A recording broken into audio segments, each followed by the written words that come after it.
Hi there. Um, I got back from the Libertarian National Convention on Sunday night. Sorry, Monday night. I went down kind of a road trip with me, Randall Daniel, Reagan Conley. It was a good road trip. I thought it was a really good convention. But if you're inside the party and you read some of the comments on Facebook, especially the unofficial delegates page, you can get a lot of negativity. So I thought I would just talk about why I thought it was a good convention. Um, so first of all, I thought it was awesome because there was, like, anytime you're around libertarians, there's so many people there with a lot of passion. And one of the first things that struck me is an app they called the Porcupine app.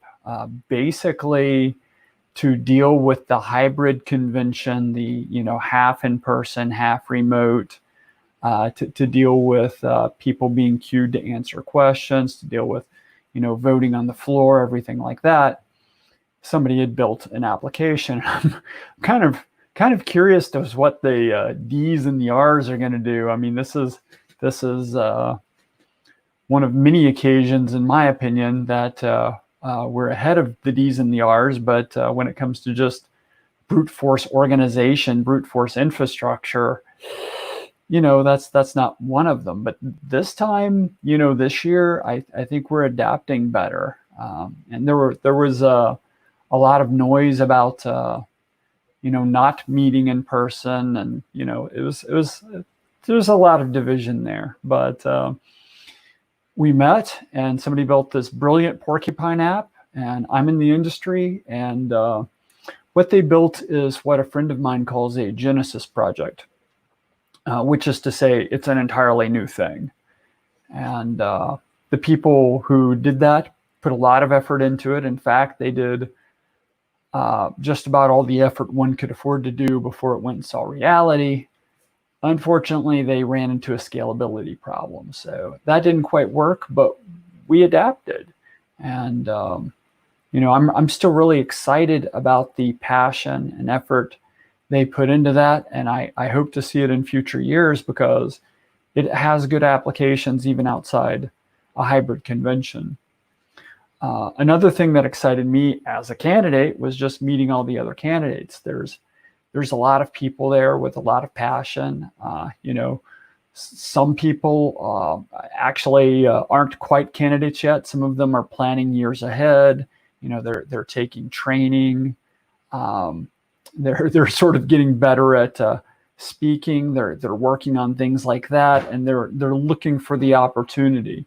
And then you had people who are running just because, damn it, we need somebody running against this guy or gal. And those are good too, because in anything that gives people a voice, in my opinion, is good.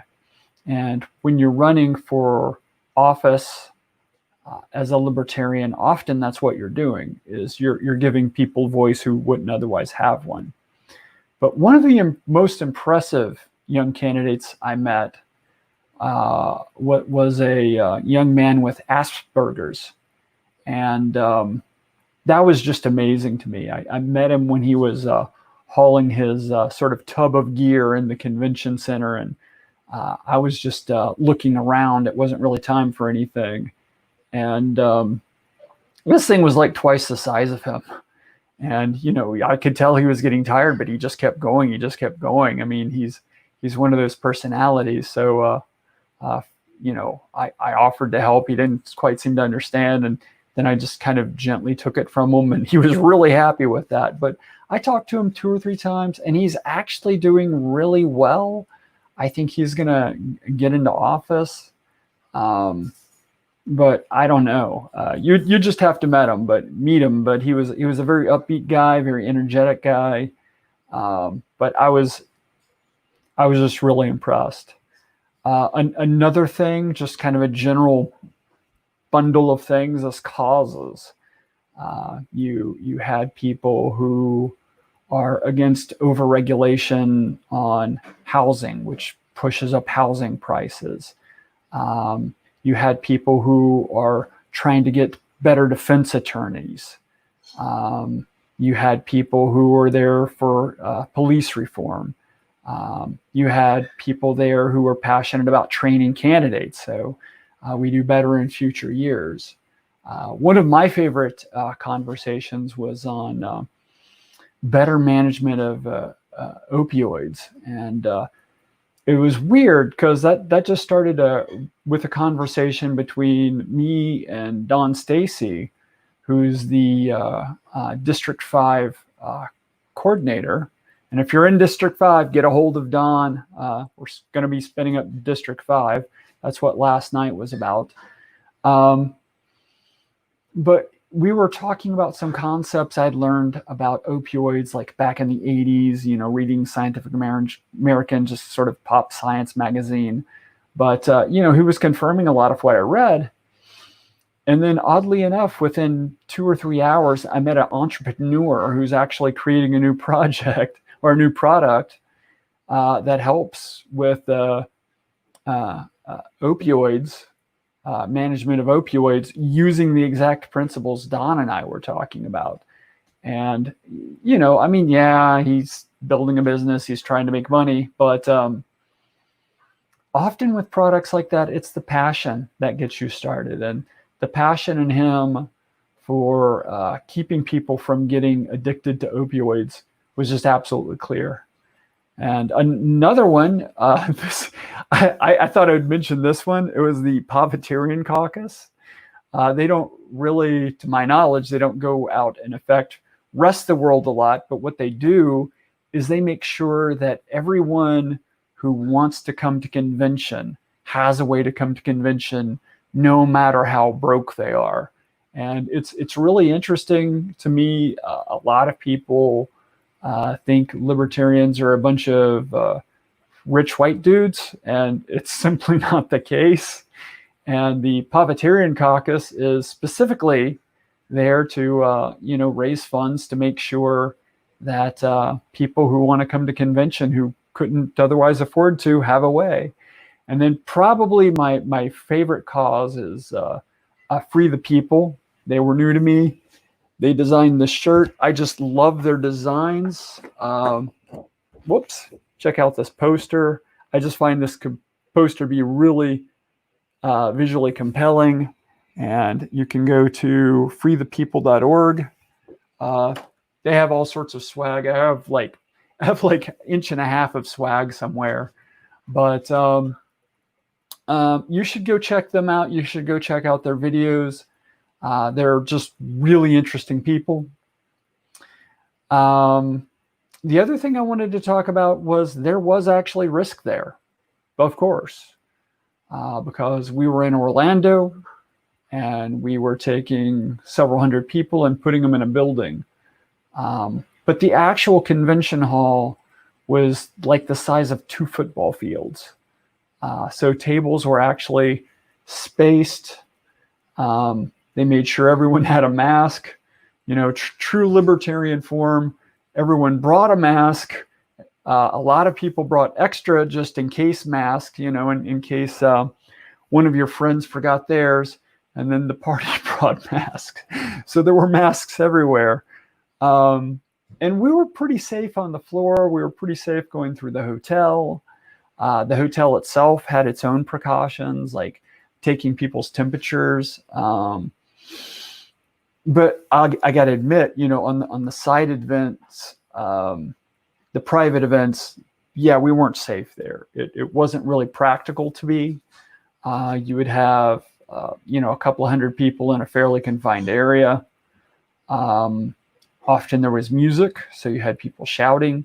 That counts as projected speech. Largely, we gave up on masks because we wouldn't be able to hear each other.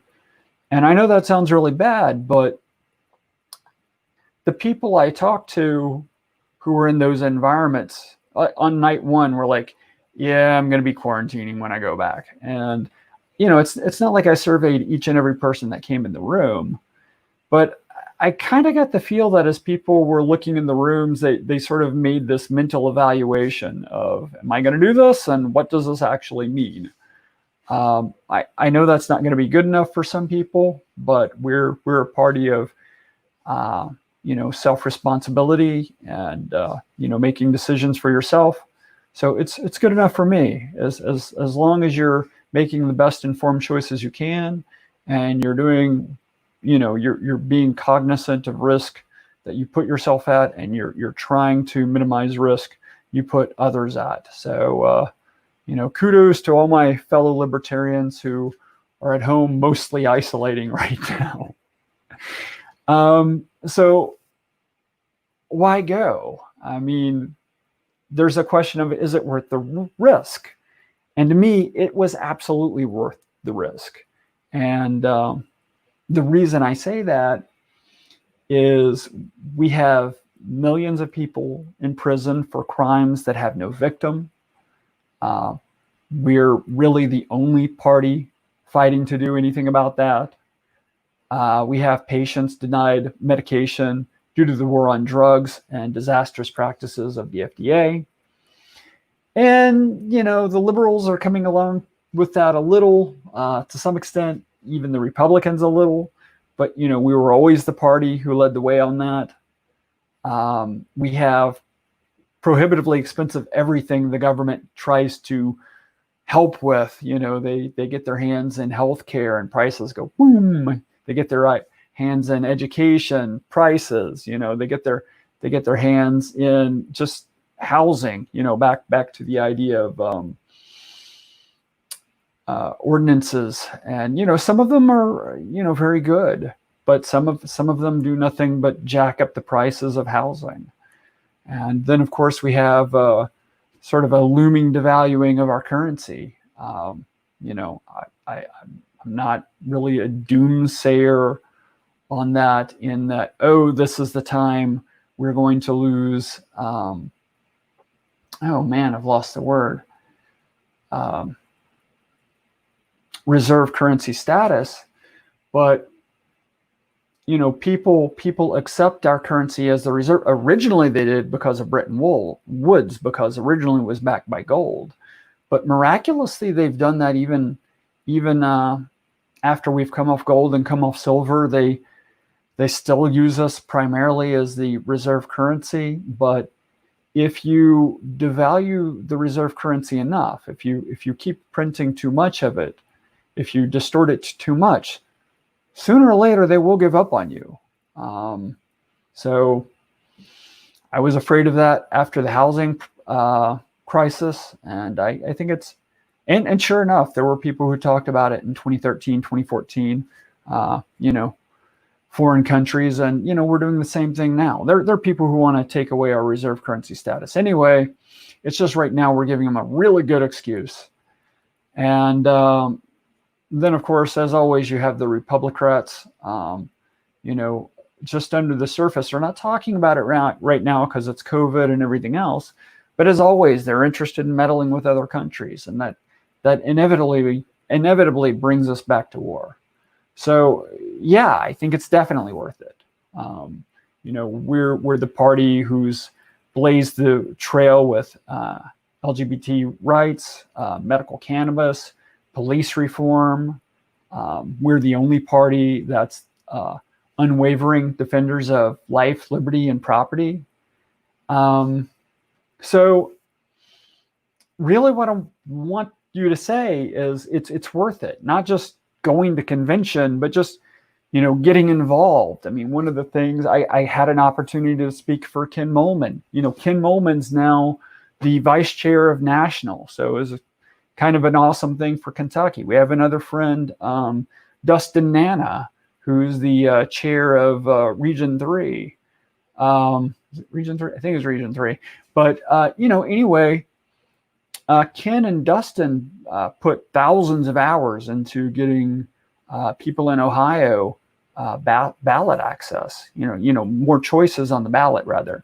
And, Ken did that also with, several other states. So, and he did that based on a little piece of software I wrote called Voter Validator. I like to mention it a lot, but it's not that, I put so much less effort in Voter Validator than the guys put in the Porcupine app. I mean, voter validator is honestly tiny. It's like two clever tricks that line up with the problem well. That's all it is. But you know, it's like less than a man week of my life. But Ken and Dustin and some other people went on to use it to get tens of millions of people additional options on ballots. And you know, I'm not trying to brag on me right now. I'm just saying, you know, if you come in and you get involved, you'll find places that you can have an impact, and you can move the needle on this. So it's absolutely worth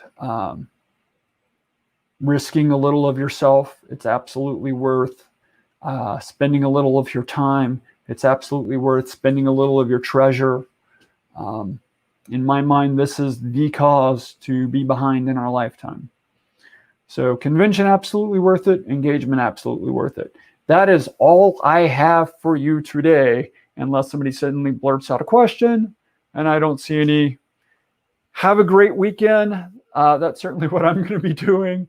I'm actually still a touch tired from convention because, yeah, I was going at it that hard.